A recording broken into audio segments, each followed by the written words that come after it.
Nah, kira-kira kalau kita bongkar pasang AC ketika pindah rumah ataupun kita pindah posisi, perlu nggak sih kita ganti pipa AC?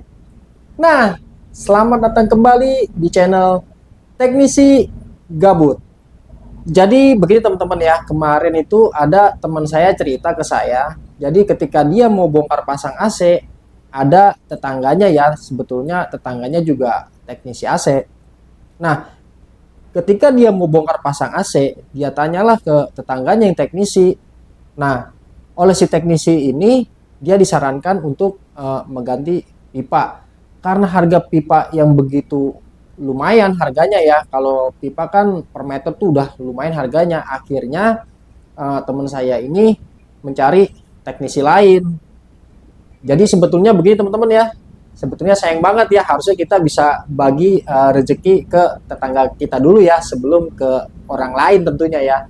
Jadi begini teman-teman, sebetulnya ketika kita bongkar pasang AC, entah itu pindah rumah atau dipindah posisi, bisa saja pipa itu nggak kita ganti ya, dengan catatan yang pertama tentunya ketika pembongkaran freonnya tidak berkurang ya, atau mungkin ketika dibongkar itu tekanan freon normal, yang artinya kondisi AC tersebut artinya normal ya.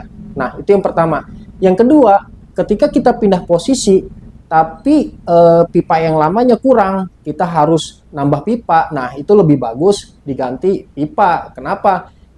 Karena yang pertama, kalau sambungan itu belum tentu sebaik kita memang menggunakan yang utuh ya, sesuai panjangnya. Yang kedua, usia pipa yang sudah lama itu punya potensi kebocoran. Kenapa?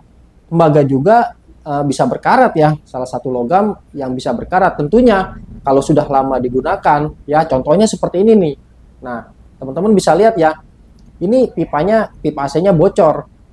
Nah, tentunya sebetulnya sih teknisi itu mungkin nggak salah ya, cuma menyarankan. Nah, kadang-kadang memang ada user ya, kita terangkan bagusnya begini gini gini gini gini. Nah, kadang-kadang user ini salah paham, dikira teknisi itu cari cuan atau cari keuntungan atau yang lainnya. Sebetulnya enggak ya. Jadi kadang ada beberapa teknisi yang memang sebetulnya dia jujur ya, jadi memberikan yang terbaik lah kepada user nih. Ah, bagusnya seperti ini Pak, gini gini gini. Nah, cuma memang kadang kita mungkin user salah tanggap ya. Dan memang sebetulnya ada harga, pasti ada kualitas. Nah, jadi begitu teman-teman ya. Ketika kita bongkar pasang AC, bisa saja kita tidak ganti pipa AC, dengan catatan yang itu tadi ya. Yang pertama, ketika pembongkaran tekanan freon itu normal, yang artinya tidak ada kebocoran pada unit AC. Nah, yang kedua, ketika kita pindah posisi atau pindah rumah, pipa yang digunakan itu sama panjangnya ya. Ketika harus menambah pipa, lebih baik kita ganti pipa satu sesuai ukurannya, itu lebih bagus ya dibanding kita menyambung pipa. Nah, dan di sini teman-teman harus memperhatikan ya. Jadi teknisi ini bongkar pasang AC itu memang bergaransi ya, tapi tidak garansi pada unit AC. Jadi garansinya itu pada sambungan pipa AC ya.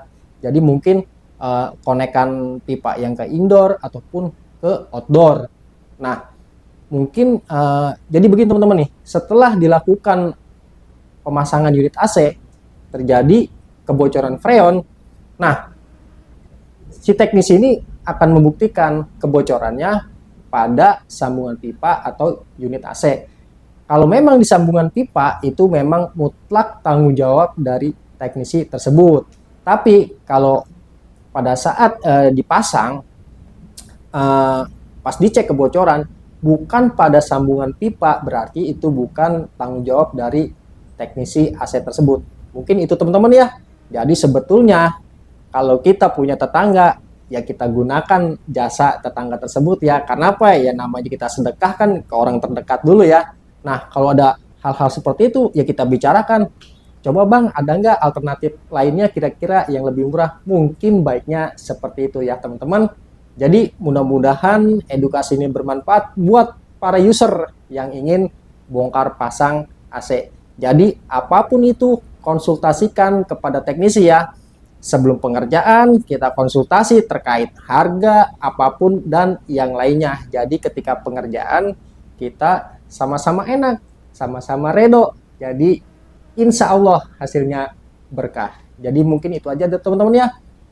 Kurang lebihnya saya mohon maaf. Kekurangan hanya saya sebagai manusia. Billahi taufiq wa hidayah. Wassalamualaikum warahmatullahi wabarakatuh.